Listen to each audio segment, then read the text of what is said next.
Hey guys, thanks for tuning in today. It's Ryan with DP Marketing.Services and author on the book on digital marketing for plumbing and HVAC contractors. Thanks for tuning in. Hope you're doing well.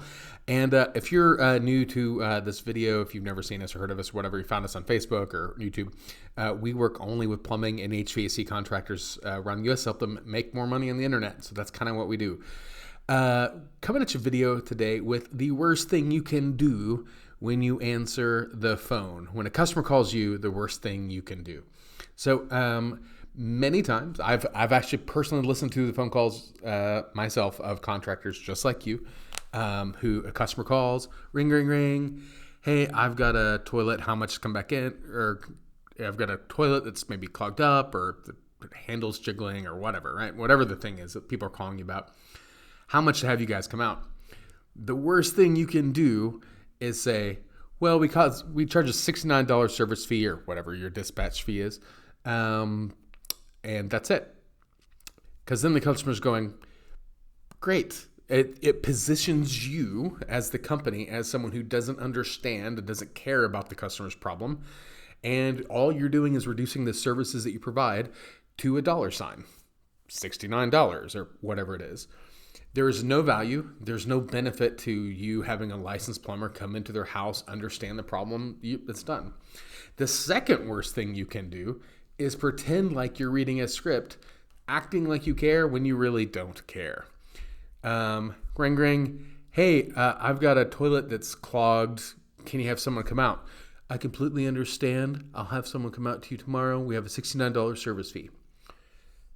As a customer, you know, you've probably heard conversations like this yourself, calling a customer support for something about on Amazon, and you hear the customer service rep say things like, I understand. And most of the time, it probably pisses you off a little bit more because you can tell that the person you're talking to doesn't understand and they don't care to understand what's happening. They just don't. They're just reading a script and there's zero empathy, zero concern.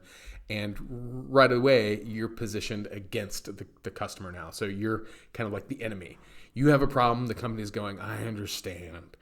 So now you have this sort of dynamic. Instead, when you answer the phone, I would encourage you to focus on, one, quickly empathizing and showing concern for the customer's problem. And then two, building value. Don't jump straight to the price. Don't do that. Don't bite that bait. Like, use your training to know that you have to build value. So ring, ring, ring. Hey, I've got a clogged toilet. How much to have you guys come out? I am so sorry. That sounds like it would be awful. I'm so sorry you're going through that. We'd like to have someone come out and take a look. How long has this been going on? Basically, what you're trying to do is get people talking, ask them questions, get the conversation going.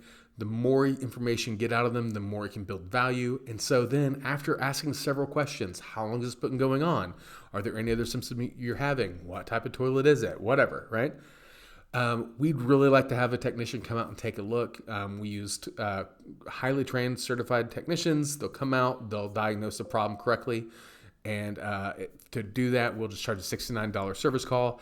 We do credit that back at the time service is fulfilled if it's done on the call. But it sounds like we'd be able to help you out, but we need to have a technician just make sure that there's no surprises.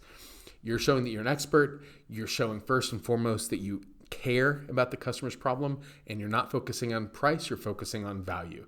I'm curious to know what your thoughts are. How many of these things have you done yourself? How many of these things are things you're struggling with? But I would love to hear from you. Leave a comment below. As always, guys, follow us on Facebook, subscribe on YouTube. We'll see you next time. Stay safe.